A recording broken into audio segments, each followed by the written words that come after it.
Hello friends, welcome back to my channel economics with Deepti. आज के session में मैं आपके साथ कुछ इंपॉर्टेंट न्यूमेरिकल्स और क्वेश्चंस डिस्कस करूंगी based on the ISLM model. अभी तक मैंने आपके साथ ISLM model in detail discuss किया था। आई होप आप सबने वो वीडियोस देखी है। नहीं देखी तो उन सबका लिंक मैंने आपके साथ मेरे Telegram channel economics with Deepti उस पर शेयर किया है, तो जाकर वो वीडियोस भी देखें। अब यहाँ पे आज की क्लास के बारे में अगर मैं बात करूं तो यहाँ पे जो हमारे न्यूमेरिकल्स है, अभी तक हमने न्यूमेरिकल्स के बेसिस पे बात नहीं की। न्यूमेरिकल्स को डिस्कस करेंगे नंबर वन। फिर कुछ इंपॉर्टेंट टर्म्स, जैसे मैं आपको पहले भी क्लासेस में बोलती आई हूँ कि कुछ इंपॉर्टेंट टर्म्स है जो पुराने पेपर्स में पूछी गई हैं, वो भी हम डिस्कस करेंगे आने वाली क्लासेस में। तो आज हम उसके बारे में भी बात करेंगे, इंपॉर्टेंट टर्म्स। नंबर थ्री, अगर आज की क्लास में बात करूं मैं, तो यहाँ पे कुछ ऐसी चीजें हैं जो आपको पता होना चाहिए कि किस तरीके से क्वेश्चन पूछे जा रहे हैं in the previous year papers. तो हम उनके बारे में भी बात करेंगे कि पैटर्न क्या है क्वेश्चंस का। अब स्टार्ट करते हैं आज का सेशन, लेकिन उससे पहले अगर अभी तक आपने वीडियो को लाइक नहीं किया then please like, share, subscribe and comment. देखिए, क्वेश्चन नंबर वन के बारे में मैं बात करूं, सिंपल क्वेश्चन है। IS curve represents which of these following markets. अगर हम इसके बारे में बात करें, हमें पता है कि आईएस कर्व के बारे में जब भी हम बात करते हैं तो हम गुड्स मार्केट इक्विलिब्रियम के बारे में बात करते हैं। तो आंसर सिंपल है, गुड्स मार्केट इक्विलिब्रियम। ठीक है, क्लासेस में हमने डिटेल में पढ़ा है। अब यहाँ पे क्वेश्चन ऐसा हो सकता था आपसे कि आईएस कर्व रिप्रेजेंट्स, इसका ऑल्टरनेट नाम पूछा जाता। आपको पता है कि इसका ऑल्टरनेट नाम क्या है? क्लास में मैंने बताया था। कमेंट बॉक्स में आप मुझे बताएंगे कि गुड्स मार्केट इक्विलिब्रियम का दूसरा नाम क्या है। Goods market is also known as which market. तो आप मुझे बताएंगे आईएस कर्व रिप्रेजेंट दूसरा इसका नाम। ठीक है, हो सकता है आपको दूसरे नाम से भी क्वेश्चन पूछा जाए। अब क्वेश्चन नंबर टू के बारे में बात करें। क्वेश्चन नंबर टू जैसे क्वेश्चन हमें काफी सारे एग्जाम में देखने को मिलते हैं, जहां पे आपको बोला जाता है कि इनमें से ये जो पर्टिकुलर कॉन्सेप्ट है ये किस इकोनॉमिस्ट के साथ मैच करता है। तो हमें पता होना चाहिए कि ये कॉन्सेप्ट किस इकोनॉमिस्ट ने दिया था। अब इन क्वेश्चंस को हम कैसे करते हैं, जब भी हम कोई टॉपिक पढ़ रहे हैं तो आप कहीं ना कहीं अपनी नोटबुक में लास्ट पेज पे आप ये टॉपिक खत्म होने के बाद लिख लीजिए ये पर्टिकुलर कॉन्सेप्ट है, इस इकोनॉमिस्ट के साथ ये कॉन्सेप्ट एसोसिएटेड है। तो इस तरीके से हम इन कॉन्सेप्ट्स को डील करते हैं। और इन क्वेश्चंस में जो मैथ्स का फॉलोइंग में क्या होता है, अगर हमें तीन भी आते हैं तो भी हमारा इजिली निकल जाएगा। चौथा नहीं भी पता होता, कई बार होगा एग्जाम में कि आपको लगेगा यार ये चीज तो मुझे पता ही नहीं, लेकिन मुझे तीन पता है या दो भी पता है। कई बार क्या होता है, दो से भी निकल जाता है, कई बार तीन से भी निकल जाता है। तीन से तो आप लोगों को पता है फॉर श्योर निकलता है। अब अगर आपको दो पता है और थर्ड और फोर्थ आपको नहीं पता, कई बार क्या होता है, जो थर्ड ऑप्शन है, ठीक है, वहां से आप जब कोड्स देखेंगे, कोड्स देखने के बाद जितना आप प्रैक्टिस करेंगे आपको समझ आएगा कि बेशक मुझे थर्ड और फोर्थ नहीं पता, लेकिन मेरा यहाँ पे जो मेरे ऑप्शन दिए हैं उनको इस तरीके से अरेंज किया है कि मेरे पहले और दो से ही निकल रहा है। ठीक है, तो इस तरीके से भी आप जब अटेम्प्ट करेंगे, जब आप प्रैक्टिस करते हैं घर के अंदर, तो आप इन चीजों को देखिए। ठीक है, ये जो छोटे छोटे टिप्स हैं वो बहुत काम आती है फाइनल एग्जाम में। तो इस क्वेश्चन को देखते हैं। आईएसएलएम थियरी, मैंने आपको बताया था कि किसने दी है ISLM theory. ISLM theory is associated with Hicks and Hansen. तो वन के आगे क्या हो गया, C. Ratchet effect, ratchet effect हम कहाँ पे पढ़ते हैं? हम रैचेट इफेक्ट पढ़ते हैं while discussing the relative income hypothesis. और relative income hypothesis ratchet effect किसने दिया? डसनबेरी ने। तो टू का क्या आ गया, डी। लाइफ साइकिल हाइपोथेसिस के बारे में बात करें तो मॉडिग्लियानी का नाम याद आता है, ए। अगर मुझे फोर्थ नहीं भी पता तो डायरेक्ट आंसर आ जाएगा बी। क्लियर? तो मेरे पास आंसर क्या आया, 1C2D3A 4B। ठीक है, तो मेरा आंसर क्या हो गया, क्लियरली ए। ए जो है वो मेरा आंसर हो गया। यहां तक क्लियर हुआ? अब यहाँ पे क्वेश्चन नंबर थ्री के ऊपर आते हैं। देखिए, क्वेश्चन नंबर थ्री के बारे में अगर हम बात करें तो यहाँ पे जो हमने कीन्स की थ्योरी पढ़ी, कीन्स की थ्योरी से क्वेश्चन आया है ये। The rate of net investment spending पर time period depends upon the steepness of the downward slope of which of these following. जब हम इन्वेस्टमेंट के बारे में पढ़ते हैं तो इन्वेस्टमेंट किस पे डिपेंड करती है? इन्वेस्टमेंट नंबर वन डिपेंड करती है on the rate of interest. Number two, investment depend करती है बिजनेस एक्सपेक्टेशन के ऊपर। ठीक है, हम लोगों ने पढ़ा था जब हम बिजनेस एक्सपेक्टेशन के बारे में बात करते हैं तो क्लियरली हम किसके बारे में बात कर रहे हैं? हम मार्जिनल एफिशिएंसी ऑफ इन्वेस्टमेंट के बारे में बात कर रहे हैं। हमारा डिपेंड करता है। तो यहाँ पे आंसर क्या होगा, MEI। ठीक है, अब यहाँ पे सी और डी भी ऑप्शन था, तो आप इसको इनडायरेक्टली मत लिंक करना, IS हो सकता है।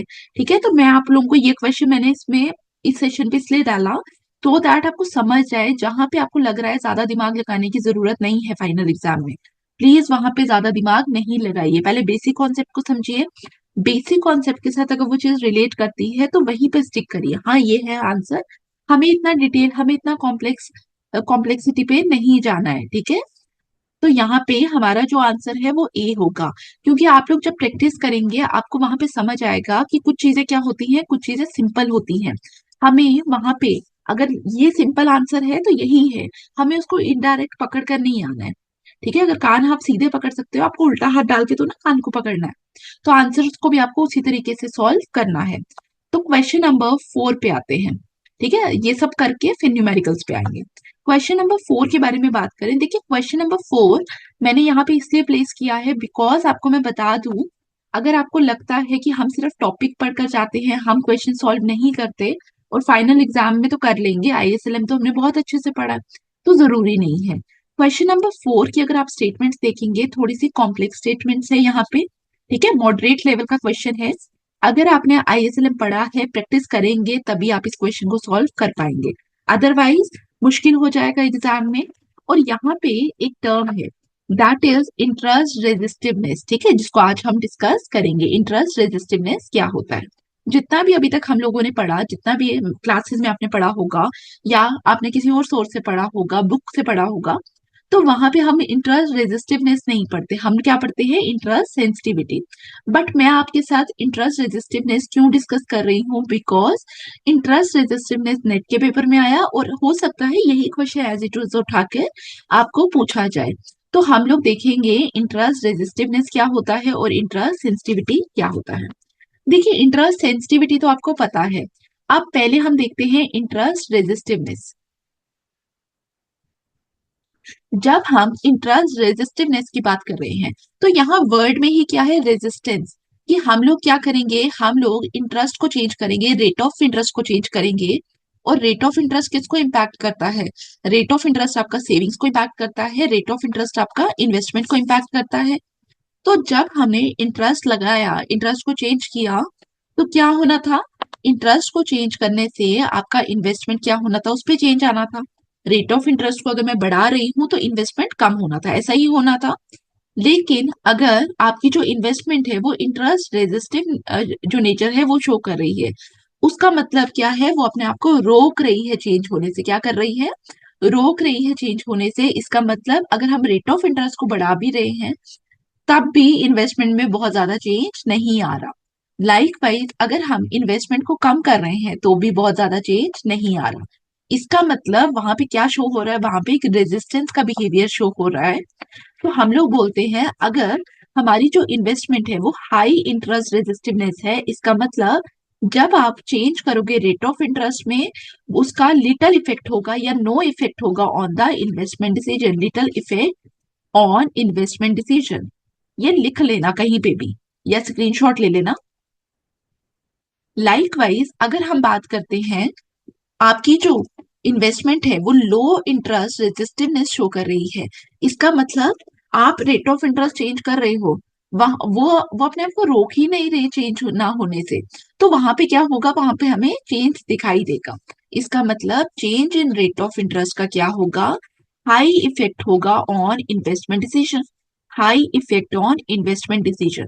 अब देखिए काफी जगहों पे आप लोगों ने भी कुछ सॉल्यूशन बुक्स ली होंगी, ठीक है, जिसमें नेट के एग्जाम के पेपर सॉल्व होंगे। मैं आपको बता दूं काफी जगहों पे क्या लिखा होगा, इंटरेस्ट रेजिस्टिवनेस, ब्रैकेट में लिखा होगा इंटरेस्ट सेंसिटिविटी। हम लोग वहां पे देखेंगे, आपको लगेगा कि सेम टर्म है, सेम टर्म नहीं है, फर्क है, और आपको क्या फर्क है पता होना चाहिए। तो यहाँ पे आपने यहाँ तक लिखा। अब जब हमने बोला कि हमारी जो इन्वेस्टमेंट है that is interest sensitivity, sensitive क्या है, ठीक है, हम बोलते हैं ये चीज बहुत सेंसिटिव है। ठीक है, हमने हाथ लगाया, एकदम से क्विक रिएक्शन हुआ, ठीक है।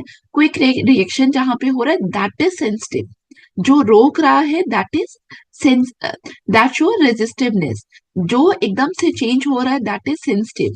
तो यहाँ पे हम क्या बोल रहे हैं, इंट्रासेंसिटिविटी, इंट्रासेंसिटिविटी।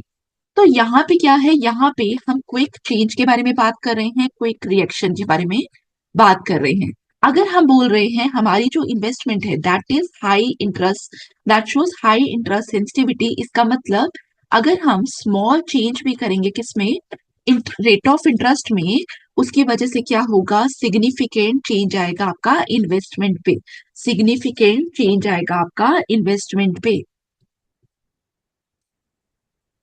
ये मैंने आपको क्यों बताया, बिकॉज मैंने आपको अभी क्या बोला कि उन सॉल्यूशन बुक्स के अंदर क्या लिखा होता है, इन टर्म्स को इंटरचेंजेबली यूज किया जाता है।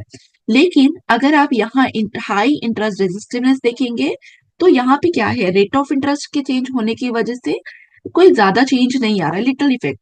लेकिन सेंसिटिविटी के केस में क्या हो रहा है, थोड़ा सा भी चेंज किया तो बहुत ज्यादा इंपैक्ट आया। ठीक है, तो आपको दिख रहा है ना, उल्टा हो रहा है।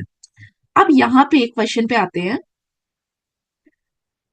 इस क्वेश्चन में मैं आपके साथ स्टेटमेंट नंबर 1 को डिस्कस करूंगी। बाकी स्टेटमेंट्स मैं क्लास में इसलिए नहीं डिस्कस कर रही, आप घर जाइए, आप एफर्ट करिए। ठीक है, जितना आप एफर्ट करेंगे उतना आप लोगों को बेनिफिट होगा। और क्लासेस में आने का तभी फायदा है जब आप खुद से भी पढ़ रहे हैं। और मैं तभी बोलती हूँ क्लासेस के अंदर भी प्लीज शॉर्टकट्स की तरफ मत जाइए। ठीक है, एग्जाम की डेट नहीं आई है, आप शॉर्टकट की तरफ मत जाइए। ये मत सोचिए कि हमें कहीं से भी शॉर्टकट्स मिलेंगे। ठीक है, अगर मुझे आपको शॉर्टकट से बताने होते ना, मैं बोलती अरिहंत की बुक उठाइए, वहां पे चीजें दी हुई हैं, पढ़ना शुरू करिए। But go for the standard books. ठीक है, अब स्टार्ट करते हैं। The IS curve is flatter the lower the value of initial multiplier. सिर्फ फर्स्ट स्टेटमेंट को देखिए। हम लोग क्या करेंगे, यहाँ पे मैं आईएस कर्व बनाती हूँ। मैंने एक इन्वेस्टमेंट बनाई फ्लैटर और एक बनाई स्टीपर। ठीक है, अब आपको पता है कि स्टीपर कौन सा होता है, फ्लैटर कौन सा है। आई स्टीपर और आई डैश क्या है, फ्लैटर है। अब सेविंग में नहीं बना रही मैं, डायरेक्ट इनके करस्पॉन्डिंग क्या बना रही हूँ, आईएस। हमने बनाया हुआ है वो पहले। आई के corresponding we have IS, I IS curve, और आई डैश के corresponding we have IS dash curve. हम लोगों ने क्या बोला, आईएस कर्व फ्लैटर है। आईएस कर्व अगर हमारी फ्लैटर है तो क्या होगा, lower the value of initial multiplier. तो यहाँ पे अगर आप देखेंगे,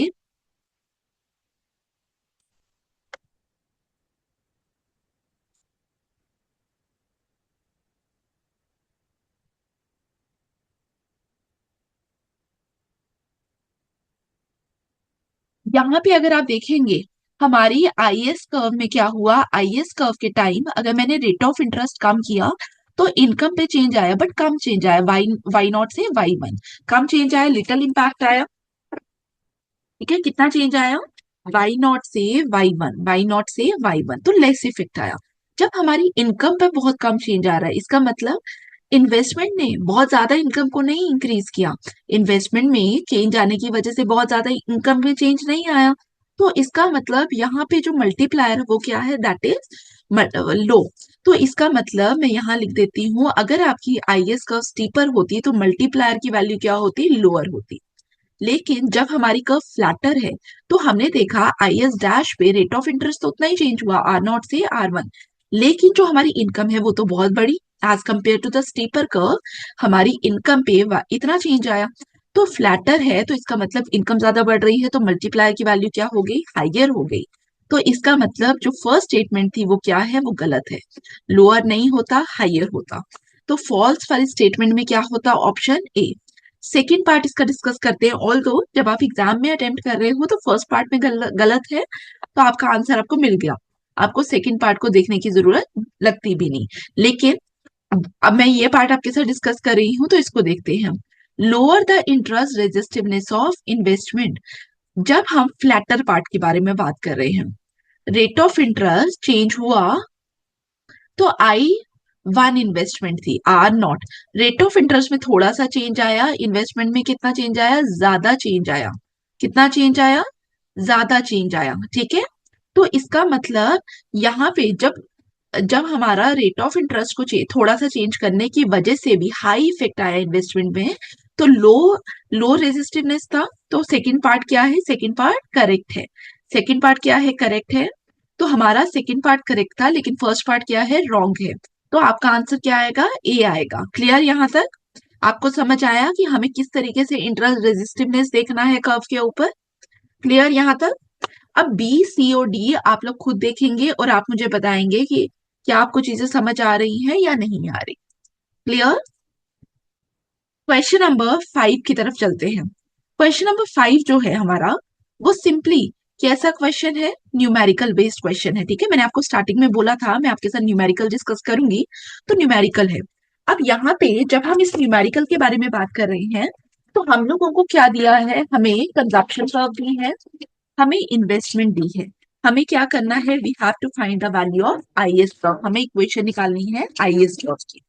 यहाँ पे हम क्या करते हैं, जब आपको आईएस कर्व की इक्वेशन निकालनी है, तो आपको क्या करना है, आपको y is equal to C plus I लिखना है। क्योंकि हम यहाँ पे किसके बारे में बात कर रहे हैं, आईएस में हम एग्रीगेट डिमांड के बारे में बात करते हैं, हम प्रोडक्शन के बारे में बात करते हैं। तो हम लोगों ने क्या बोला, y is equal to C plus I. तो हमारे पास y is equal to C क्या है, 0.8y प्लस आई, 102 माइनस 0.2i। ठीक है, ये सारा i है। This implies y minus 0.8y is equal to 102 minus 0.2i। जब आप इसको सिंप्लीफाई करेंगे तो आपके पास आएगा y is equal to 510 minus I. आप इसको सिर्फ, ये 0.2y आ जाता, तो तो y को तो इस पूरे को आपने 0.2 से डिवाइड करना था, तो आंसर क्या आया, सी। ठीक है, तो आपको पास अगर वैल्यू चेंज होके एग्जाम में आईएस कर्व को निकालना पूछे वो, तो आप लोग निकाल पाएंगे कि किस तरीके से हमारे पास आएगा। क्वेश्चन नंबर 6 पे आइए।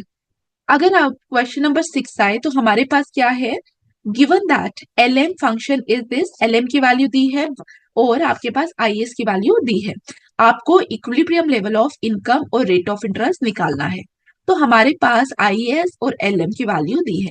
हमें क्या करना है, हमें वाई और आर की वैल्यू निकालनी है। और हमें पता है आई एस एल एम जहां पे इंटरसेक्ट करती है, वहां पे हमें क्या मिलता है, रेट ऑफ इंटरेस्ट और वाई। इसका मतलब इस पॉइंट पे हमें वैल्यू निकालनी है। और अगर मुझे इस पॉइंट पे वैल्यू निकालनी है, इसका मतलब जो इक्वेशन, जो मेरी वैल्यू आई एस की होगी वही एल एम की होगी, बिकॉज इंटरसेक्ट कर रही है, सेम वैल्यू है। इसका मतलब मैं क्या लिखूंगी, here I S is equal to L M.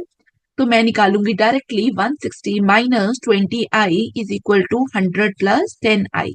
तो यहां से आप निकालेंगे i की वैल्यू और उसको सब्स्टिट्यूट करेंगे या इस इक्वेशन पे या इस इक्वेशन पे। समझ आया, आइडिया समझ आया कि किस तरीके से हम सॉल्व करेंगे। देन क्वेश्चन नंबर 7 पे चलिए। 7 क्वेश्चन जो आपके लिए है, दैट इज होम असाइनमेंट। बहुत सिंपल क्वेश्चन है, तो ये आप लोग खुद करेंगे। क्वेश्चन नंबर 8 पे आइए। क्वेश्चन नंबर 8 में आप लोगों के साथ स्क्रीन पे एक बार डायग्राम कंप्लीट करूंगी, फिर आते हैं।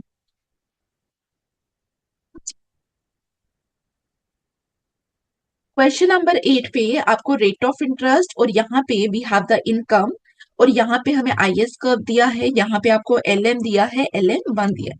बेसिकली क्वेश्चन में क्या है, हमारे पास आईएस एलएम कर्व दी है। उन्होंने बोला कि एलएम कर्व शिफ्ट हो गई एलएम वन से। पहले आप मुझे बताइए कमेंट बॉक्स में, एलएम एलएम वन पे कब शिफ्ट होगी, जब मनी सप्लाई इंक्रीज करेगी या डिक्रीज करेगी, आप मुझे बताइए। तो अब पूछा है आपसे, मैं इसको मार्क कर देती हूँ आर नॉट। यहाँ पे दिस इज द डायग्राम। अब आपको बताना है कि इसमें से कौन सी स्टेटमेंट क्या है, ट्रू है। यहाँ पे डायग्राम में liquidity effect R nought R one है, आर नॉट आर टू है, आर टू आर वन है, या कुछ भी नहीं है इनमें से। सबसे पहले हमें क्या पता होना चाहिए, हमें पता होना चाहिए लिक्विडिटी इफेक्ट। क्या पता होना चाहिए, लिक्विडिटी इफेक्ट। देखिए लिक्विडिटी इफेक्ट क्या होता है, जब भी हम इकोनॉमी में मनी सप्लाई को बढ़ाते हैं, तो मनी सप्लाई को बढ़ाने से आपका क्या होता है, आपका रेट ऑफ इंटरेस्ट फॉल होता है।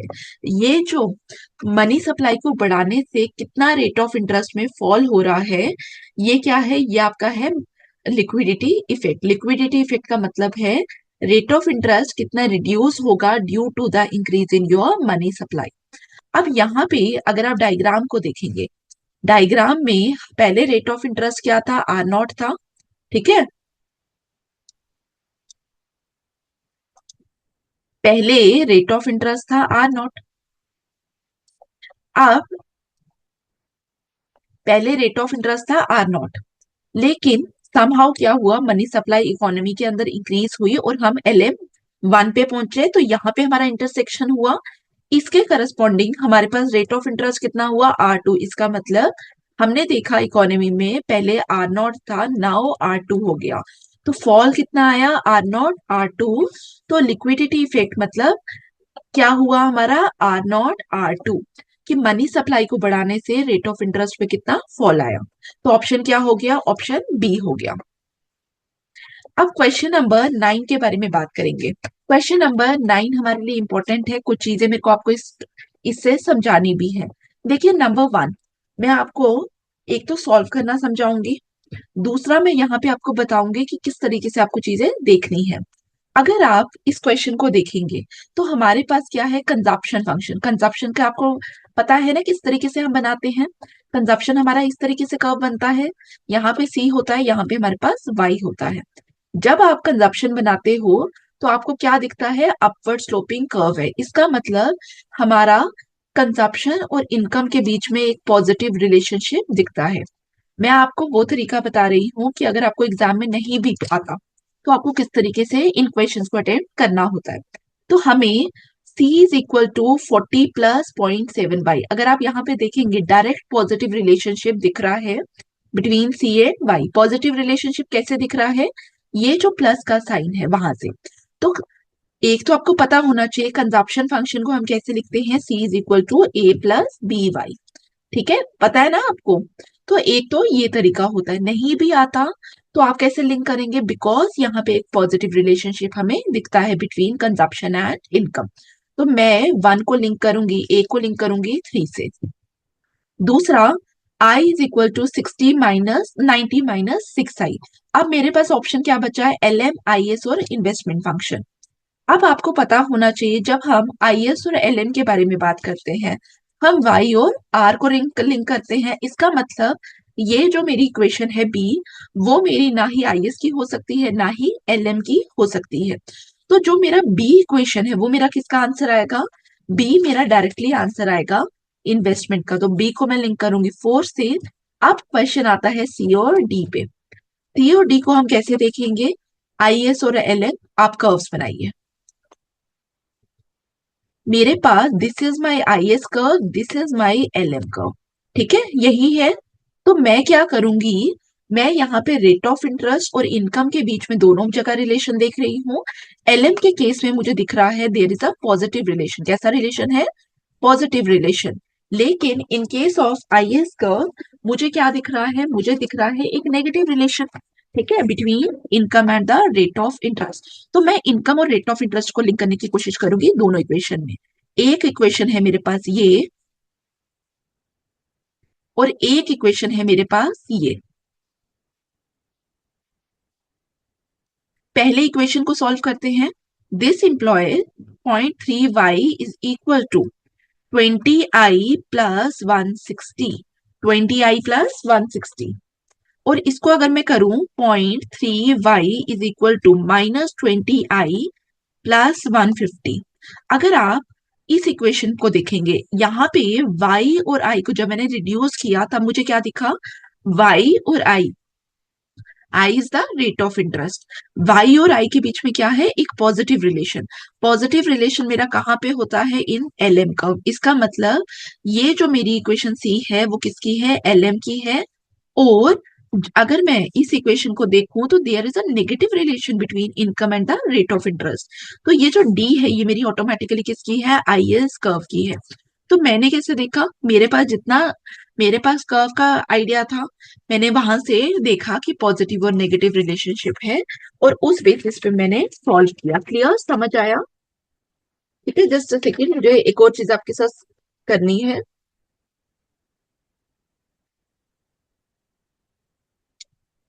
क्लियर यहां तक। तो इस बेसिस पे अगर मैं इसको करूं तो मेरे पास क्या आया, A C, B का मेरे पास आ गया 4, ये मेरे पास एल एम की है, दैट इज 1, और डी मेरे पास क्या आया 2। क्लियर यहाँ तक? आपको समझ आया न्यूमेरिकल किस तरीके से आपको सॉल्व करने हैं? अभी क्लास छोड़ के मत जाइए, मुझे कुछ चीजें आपके साथ डिस्कस करनी है। नंबर 1 मुझे आपके साथ करना है कीन्स इफेक्ट डिस्कस। क्या मुझे डिस्कस करना है? Keynes effect. जब हम कीन्स इफेक्ट के बारे में बात करते हैं तो यहाँ पे हम इनवर्स रिलेशनशिप के बारे में बात करते हैं between interest rate and investment. Interest rate और इन्वेस्टमेंट के बीच में जो इनवर्स रिलेशनशिप है वो हमें कहाँ पे पता चलता है? कीन्स इफेक्ट में। क्लियर? फर्स्ट अगर आपको कहीं एग्जाम में पूछा जाए अबाउट द कीन्स इफेक्ट तो आप बता पाएंगे। नंबर सेकंड जो मुझे आपके साथ डिस्कस करना है, that is, just a second, IS curve के राइट और लेफ्ट में हमारे पास ये आईएस कर्व है, आप सबको पता है। कुछ हमारे पास यहाँ पे पॉइंट्स होंगे, ठीक है, that is to the left of IS, और कुछ हमारे पास यहाँ पे होंगे राइट ऑफ आईएस पे। इनको लिख लेना, ये जो पॉइंट मैं आपको बता रही हूँ यहाँ से पेपर में क्वेश्चन पूछे गए हैं। जब हमारे पास आईएस कर्व के लेफ्ट में पॉइंट होते हैं, ठीक है, लेफ्ट में पॉइंट होने का मतलब क्या है? लेफ्ट में पॉइंट जो है वो बोल रहे हैं कि डिमांड इकोनॉमी में ज्यादा है। डिमांड क्या है? ज्यादा है, लेकिन जो हम प्रोडक्शन कर रहे हैं वो हमारे पास कम है। लेफ्ट में पॉइंट है, इसका मतलब demand is high, excess demand है। जब डिमांड ज्यादा है तो जो आपका प्रोड्यूसर है उसको क्या करना चाहिए? उसके पास क्या सिग्नल जाएगा कि प्रोडक्शन बढ़ाइए, प्रोडक्शन बढ़ाइए, production needs to increase, production needs to increase. तो इसका मतलब इस समय अगर हम लेफ्ट में काम कर रहे हैं तो इकोनॉमी जो है वो बिलो इक्विलिब्रियम पे है, कि आपको क्या करना चाहिए? प्रोडक्शन को बढ़ाना चाहिए, आउटपुट को बढ़ाना चाहिए। और इस जब आप आउटपुट को बढ़ाएंगे, प्रोडक्शन को बढ़ाएंगे, तो इकोनॉमी के अंदर इनकम जो है वो भी ऑटोमेटिकली इंक्रीज होगा।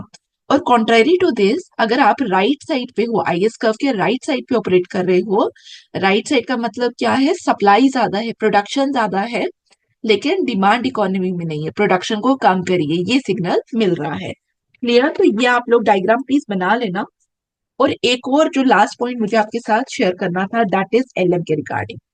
अब एलएम में अगर हम लेफ्ट साइड पे हैं, हम यहाँ पे हैं, तो यहाँ पे हम क्या बात कर रहे हैं कि इकोनॉमी के अंदर जो मनी डिमांड है, money demand, excess demand for money है, ठीक है, यहाँ पे क्या है? एक्सेस डिमांड फॉर मनी है।